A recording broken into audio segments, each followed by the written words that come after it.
up, you guys? It's me, Gaylyn Lareese, and welcome back to another business video here on my channel. Over the past 2 years, I've been very intentional about solidifying my personal brand and using that to turn it into a full-blown business. And I think that I'm living proof that it's possible, even if you don't have 1 million followers on Instagram or haven't gone viral on TikTok.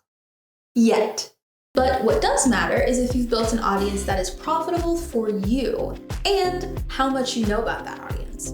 And I've heard a lot of people talk about auditing your social media profiles for success when it comes to building a profitable audience, but I don't hear a lot of people talking about what's been more successful and helpful for me, which is auditing your actual audience. So in this video, I'm going to share with you guys the 5 different things that I examine when I'm auditing my own audience to ensure that it's profitable for me and can actually support the different things that I plan to do in my business. If you're ready, go ahead and grab a pen and paper and subscribe if you haven't already. And let's jump in.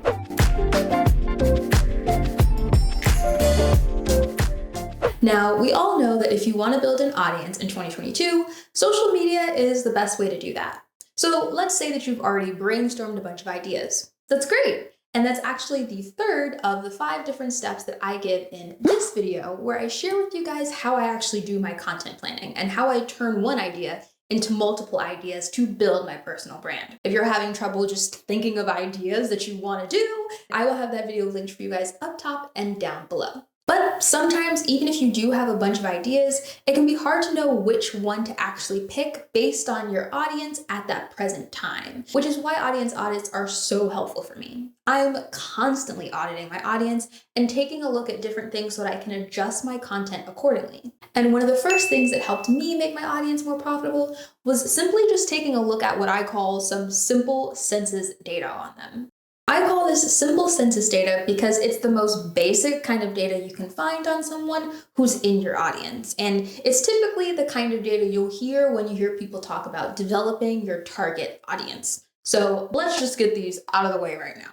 These include things like age range, gender identification, geographic location, and marital status. All of which, besides the marital status, can be found in your YouTube analytic data or in your Instagram insights. And I like to go a step further and actually look at my followers' pages when I'm trying to find out information about them, because they are my research. They're my data. I want to get to know them. And so that's the way that I've also found is even more helpful. Knowing age range can be super helpful in helping you understand the age of people that your content is already attracting.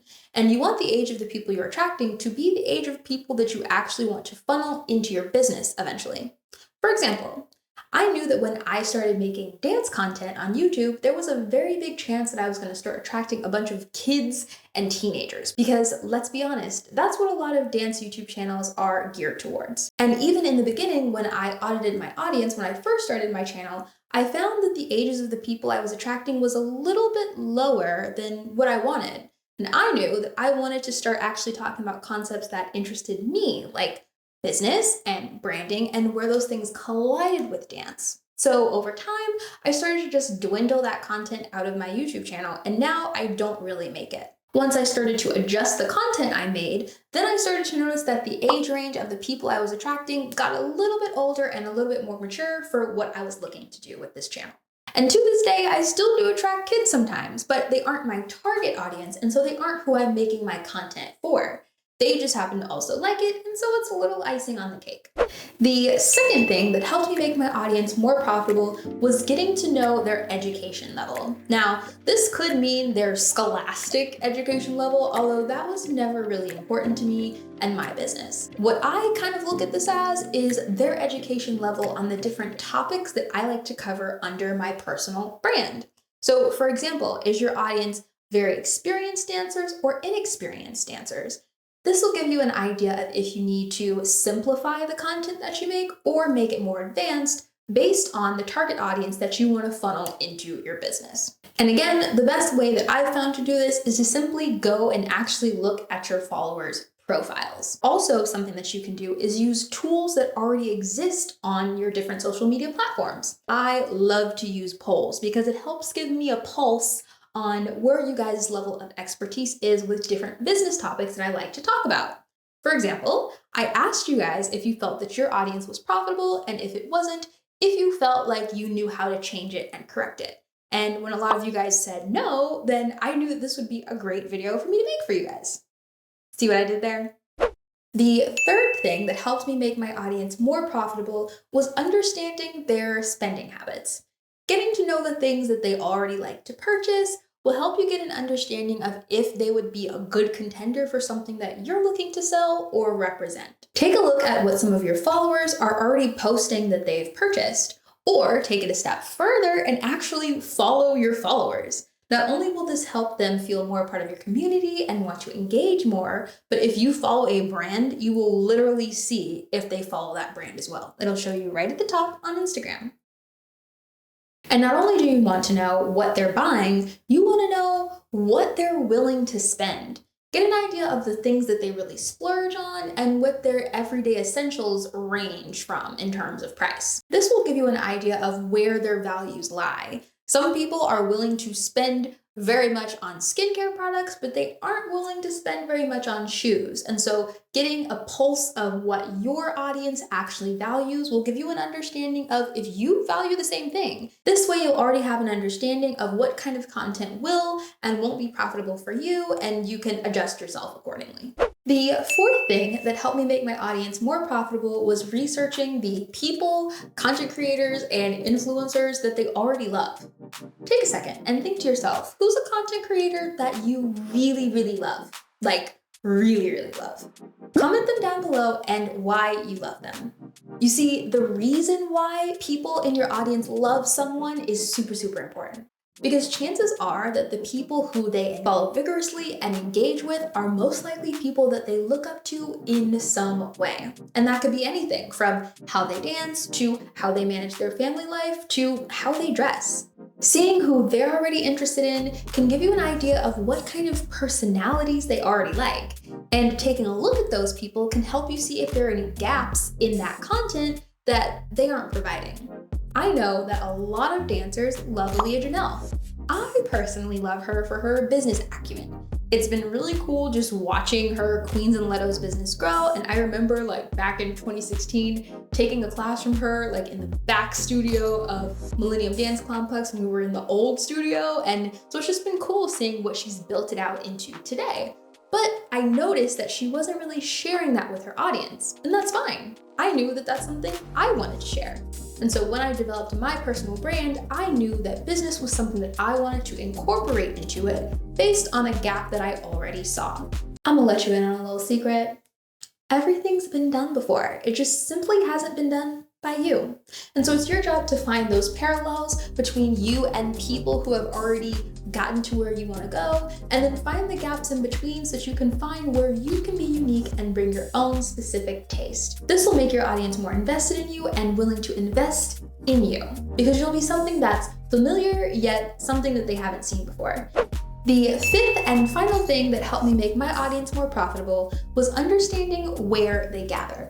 When you finally realize the unique take that you want to take on your industry, you may find that that space doesn't actually exist yet, which means that your target audience may actually be dispersed in a bunch of different places, in person and online. Having an idea of where they like to congregate and the atmosphere in those spaces can help you speak to them in a way that's a lot more relatable. For example, for me, the 3 years that I spent auditioning and training and performing in LA didn't turn into a professional dance career that a lot of people think of, but it did help me be able to relate and understand dancers who actually come to me now through my personal brand. And because I spent time in those spaces, I can kind of understand where people are coming from if they choose to leave them, because I did. And yes, cultures are always changing and shifting, and the way things are now is a little bit different than how they were when I first moved here. But I still have a general gist, and that helps me have a starting point to really bring people into what I do and funnel them into my business,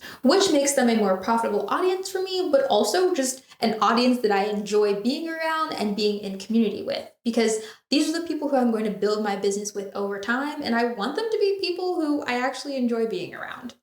And that is it, you guys. Those are the 5 things that I check when I'm doing an audit of my audience to make sure that they are a profitable audience for me and also are moving in the direction that I want my business to move. This is a process that I'm doing constantly, you guys, and having an idea of your audience and really understanding who they are, what they like, and how that relates to how your business can support them can help you build a dedicated community of people who actually engage and not just a bunch of followers, because we all know vanity metrics don't really mean anything if they don't engage. If you enjoyed this video, please give it a thumbs up down below and go ahead and subscribe if you haven't already. And don't be afraid to share, you guys, on your Instagram. I love seeing that you guys are watching my videos, implementing some things that I share, doing the worksheets, all of that stuff. So go ahead and post on Instagram and be sure to tag me at Gaylyn.Lareese so I can give you a little shout out. I love making these kind of business videos and I'm glad that you guys are enjoying them as well. We change it up around here. We don't just talk about business. I have a crazy creative life that includes all kinds of things and I love sharing all of it with you guys. But I'm always glad when you guys are receptive to, the stuff that's very close to my heart, which is business. I will see you guys in my next video next weekend. Later.